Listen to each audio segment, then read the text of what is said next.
Y la tengo a Cristina Fofani, ella es del Frente de Izquierda de Trabajadores Unidad, lista A, Unidad de la Izquierda. Gracias por venir, Cristina Fofani, buenas noches. ¿Qué tal? Buenas noches, no, gracias por invitarme. Bueno, ¿cómo se siente primero? ¿Tienen ahí una interna en el Frente? Sí, vamos a paso. Nosotros conformamos una lista, la 502A, con el PTS, que es el otro partido. Yo represento al Partido Obrero, el otro partido con el cual conformamos el Frente de Izquierda desde hace 10 años. Recién daba yo el número de la cantidad de votos en blanco que hubo en la elección última, en la provincial, 58.000 votos en blanco. ¿Qué lectura hicieron a lo largo de estos días? Nosotros recién explicábamos, intentando hacer un poco de docencia, porque hay mucha gente que cree que el voto bronca, el voto castigo, es votar en blanco, pero el voto en blanco termina favoreciendo a las grandes estructuras y termina alejando a quizás sectores como ustedes con menor estructura, partidos más humildes, más pobres. Sí, es cierto. En cuanto a lo económico me refiero. Es cierto lo que vos decís, y bueno, el voto en blanco en realidad lo que representó es un fuerte rechazo al gobierno de Sáenz, y en general eso, si lo asociás a que los funcionarios que estaban directamente asociados a su gobierno sacaron muy poca votación. Incluso no solo Posadas, Miguel Issa, Javier David, el propio vicegobernador Marocco, sino también el kirchnerismo, porque hubo, por ejemplo, concejales del kirchnerismo que ni siquiera renuevan banca. Es decir, que de conjunto, tanto el gobierno de Sáenz como el gobierno de Fernández ha sido fuertemente rechazado por la población con el voto en blanco o con una baja votación. ¿Qué cree que va a pasar este domingo que viene? Puede ser que se repita, hay una posibilidad de que los trabajadores vuelvan a insistir con este abstencionismo. Por eso para nosotros es muy importante en nuestra campaña, estamos explicando lo que vos decías, el voto en blanco no es un rechazo efectivo a la política que la gente está rechazando, en realidad favorece a los que manejan el aparato, los dueños del poder. El voto que efectivamente rechaza esta política es votar a la izquierda, que combatimos esta política todo el año en distintas instancias de lucha. Bueno, vos sos precandidata a diputada nacional. Precandidata a diputada nacional, Cristina Fofani, quien está charlando acá con nosotros. Están recorriendo ustedes con el Frente la provincia, con tu lista.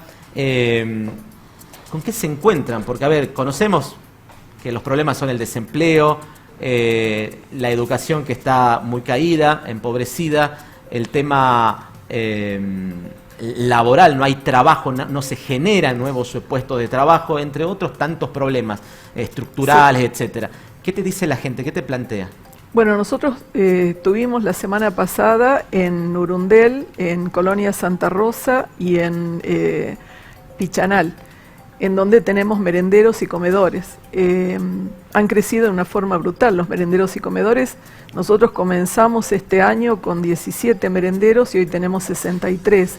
¿Este año tenían 17 merenderos? Sí, al principio. ¿Y hoy están arriba de los 60? 63 en toda la provincia. Es decir, más merendero, más hambre. Sí, efectivamente. Y la gente lo que hace es colectivizarse, agruparse para poder alimentar a los hijos. En general lo hacen a pulmón. Y cuando nosotros además conquistamos con la lucha la asistencia alimentaria, contribuimos, digamos, con una parte de lo que la gente efectivamente necesita, pero no con todo, para poder hacer una comida. Después, al lado de esto, lo que encontramos es, recorriendo particularmente Anta, grandes latifundios como la empresa Cofco, la China, la Bunge, o miles de cabezas de ganado de la empresa Río Juramento del Banco Macro, y por lo tanto, digamos, se dan contrastes brutales, porque al mismo tiempo nosotros fuimos a esos lugares y nos organizamos con estos compañeros que están en algunos casos en asentamientos, en otros casos con, digamos, cuentapropistas, sin ningún ingreso estable, con, digamos, la gran demanda de alimentos de merenderos y comedores. ¿Qué te diferencia de tu contrincante? Es una persona, una militante joven de la izquierda. ¿Qué te diferencia? Y luego te voy a hacer escuchar, con producción tengamos lista la edición de Villegas, que dejó algunas apreciaciones hacia usted, así también tenés la oportunidad de poder responder, por supuesto. Bueno, en realidad a nosotros nos diferencia que somos parte de un frente que ha tenido el mérito de, en los últimos 10 años, enfrentar todas las políticas de ajuste de los últimos 10 años, pero ya como partidos en forma individual lo habíamos hecho, y que somos los partidos que defendemos la independencia política del Estado y de todos los gobiernos que han pasado. En ese contexto, nosotros consideramos que somos la continuidad y el programa una referencia para la clase obrera. Eso la clase obrera lo valora mucho porque, como vos decías, los partidos de izquierda en general tienen divisiones, van y vienen, etcétera. Pero en nuestro caso somos una continuidad. Y somos los partidos más grandes de la izquierda, es decir, el Frente de Izquierda reúne aproximadamente el 80% del voto del electorado de izquierda. Entonces es muy importante eso. Bueno, el MST, con el cual esta gente se incorporó hace 2 años al Frente de Izquierda, insistió en ir a PASO. Nosotros no acordamos con las PASO. Consideramos que es el Estado metiéndose dentro de los partidos que debe de, digamos, debatir internamente con sus militantes el programa y las candidaturas, pero tienen otra perspectiva. Sí. Así es que, en definitiva, estamos obligados a ir a las PASO. De todos modos, cuando termine la PASO, nosotros vamos a integrar una única lista. Y como vos sabés, la izquierda en realidad comparte bancada. Es decir, para lo que sirve en realidad ir a PASO es para ver cómo se integra la lista, pero luego, cuando estamos en la bancada, rotamos y entonces todos los partidos que participaron de la PASO integran y ejecutan la bancada. Bien, siempre nos gusta que tener las dos campanas. Esto decía Andrea Villegas de tu precandidatura. Desde mi espacio creemos que quienes han representado acá el Frente de Izquierda en Salta le han puesto un techo al frente, ¿sí? Cristina Fofán y su esposo Claudio del Pla, creemos que les ha faltado desarrollar muchísimo más y que tuvieron la oportunidad y las condiciones. Bueno. Quiere decir que consideran que nosotros somos responsables del escaso desarrollo que puede tener la izquierda en cuanto a la elección. Pero no es así en cuanto al desarrollo del Partido Obrero y del Frente de Izquierda. Bueno, ustedes lograron, no hace muchos años, poder llegar a tener de manera histórica algo que ningún partido lo había logrado, 19, ¿cuántos concejales? 11, 9 concejales. 9 concejales. Un poco más de 19 el total, 20 creo que eran, 20, 21 claro. El total del consejo. Ustedes lograron incorporar una cantidad enorme de concejales. Sí. Y en la legislatura, ¿desde hace cuántos años que tienen representación? Y desde el año 2001, o sea, 20 años. No, por el contrario, en realidad nuestra tradición tiene que ver con que nosotros hemos enfrentado todas estas políticas de gobierno desde Romero para acá, es decir, tenemos un fuerte reconocimiento de la población, particularmente de la población trabajadora, por nuestras intervenciones en las distintas luchas, en el sector docente, ahora con el movimiento de desocupados. Yo misma fui parte de movimientos muy importantes como el del pase a planta, de 2.815 ordenanzas que en el periodo del 2014-2015, igual que ahora, Urtubey había incorporado con planes sociales. Y con esos compañeros salimos a luchar y logramos el pase a planta dentro de lo que es el contexto del artículo 30. Pero quiero decir que fue un paso histórico adelante del sector más vulnerable de la educación. Soto. Bien, quería preguntar sobre lo que se está negociando con el Fondo Monetario Internacional. ¿Cuál es la postura que tienen con respecto a las negociaciones que está realizando el gobierno nacional? Bueno, rechazamos totalmente la renegociación de la deuda como viene haciendo este gobierno que, digamos, es la continuidad de lo que fue la toma de deuda y el reconocimiento del endeudamiento de Macri. Quiere decir, lo que tenemos es una continuidad en los últimos 20 años también a nivel nacional, y si vos te fijás cómo actúa la izquierda, y en el caso nuestro, el Partido Obrero en la legislatura, vas a ver lo que nosotros, si llegamos al Congreso, haremos en ese debate.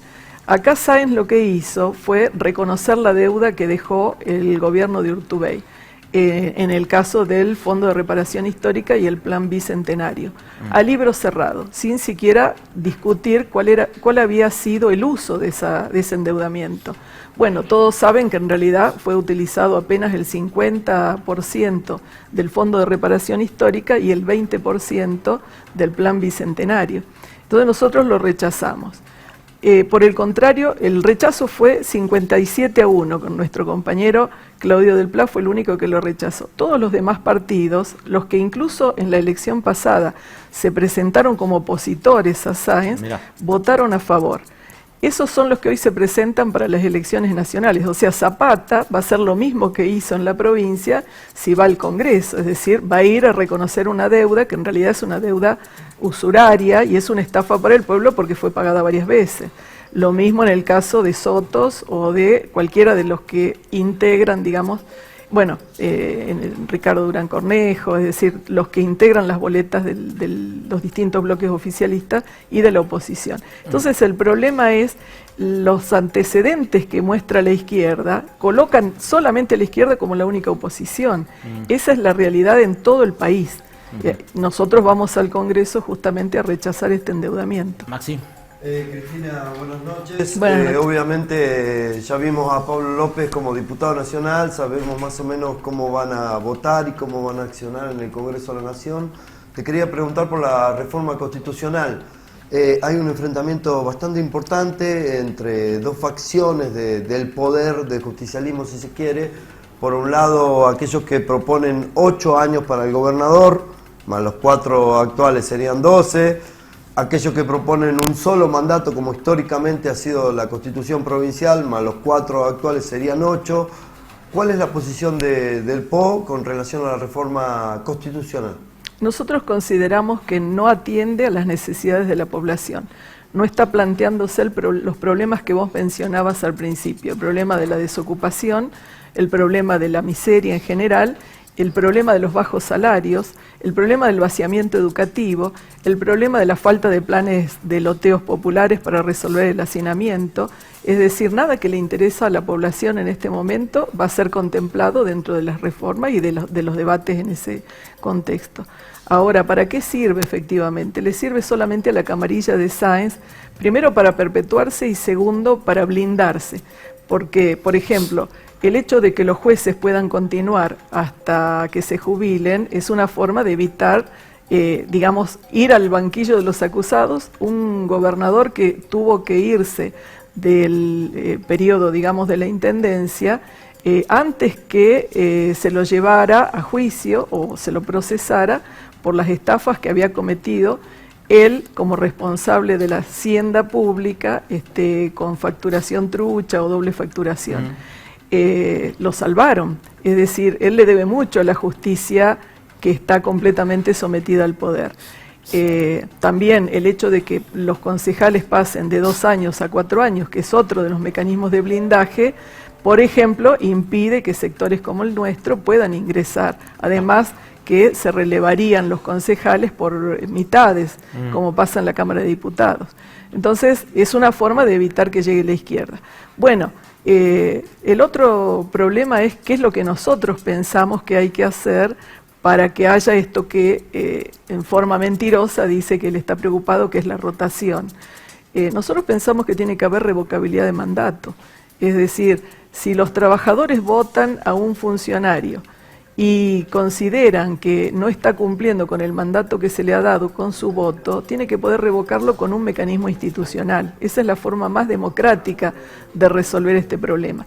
Y para evitar el carrerismo político, lo que tiene que haber es que cada funcionario, legisladores o ejecutivos, tiene que ganar el salario de un obrero calificado, que es lo que nosotros ganamos cuando vamos al Consejo o a la Cámara de Diputados. La última cortita, Fofani. Emiliano Estrada es el principal candidato que tiene el oficialismo, con una mega estructura, lo vemos en la gigantografía, la cartelería por donde andemos. Es representante del presidente Fernández y de Cristina Kirchner, la vicepresidenta, y a la vez es el candidato de Sáenz. Así es. ex ministro de Urtubey, al igual que su segunda, que es Caletti. Así es. Eso muestra, y está la Cámpora también acompañando, el PJ y todo, con todo lo que eso significa. El gobernador Sáenz, entonces, kirchnerista. Quiere decir que Fernández le hizo bajar la lista a Loce Oliavi y bendijo a la lista de Sáenz. Y quiere decir también que entre Sáenz y Fernández no hay ninguna grieta. Es decir, como se presentaron en las elecciones anteriores, en donde las listas romeristas y de Sáenz se presentaban enfrentadas a las Claro. listas de Fernández, en realidad eso no existe. Lo que hay es una comunidad de intereses entre Fernández y Sáenz, y lo que prima, digamos, en ese interés es que la crisis la tenemos que pagar los trabajadores, porque vos fíjate, en la lucha docente se vio clarito. A los docentes, CETERA y el acuerdo con Trota a nivel nacional le otorgan un aumento miserable en donde el que recién se inicia, el docente que recién se inicia va a ganar 40.000 pesos. Sáenz llega a un acuerdo con la intergremial y lo que dispone es que los docentes que recién se inicia va a ganar 43.000 pesos recién a fin de año. Entonces tienen una misma política. ¿Quién tiene que pagar la crisis?